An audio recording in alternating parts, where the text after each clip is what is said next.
இந்த சிம்ம ராசிக்காரவங்கெல்லாம் என்ன பாவம் செஞ்சோன்னே தெரியலங்க.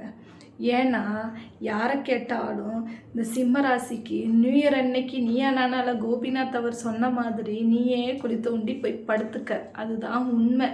ஏன்னா ராகு வராரு, கேது வராரு, சனி பகவான் வராரு, எல்லாரும் எங்ககிட்டே இருந்தா மற்ற யார்கிட்டையும் போகவே மாட்டிங்களா? இந்த சிம்மராசி என்னதையே பாவம் பண்ணோம்.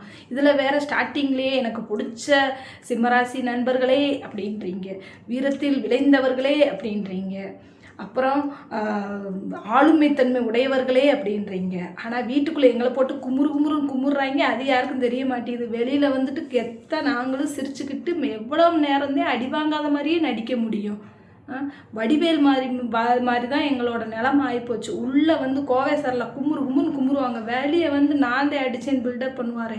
அந்த மாதிரி தான் உள்ளே அடியை வாங்கிட்டு வெளியே வந்துட்டு சிரித்து விளையாண்டுக்கிட்டு போய்கிட்டு இருக்கு எங்கள் நிலமை. இந்த சிம்மராசிக்கு ஒரு வழியே பிறக்காதா? இன்னும் 2.5 வருஷத்துக்கு இப்படிதான் இருக்குன்றாங்க. 2.5 வருஷத்துக்கு எங்கள் தலையெழுத்து என்ன ஆகும்னு ஒன்றும் புரியலை.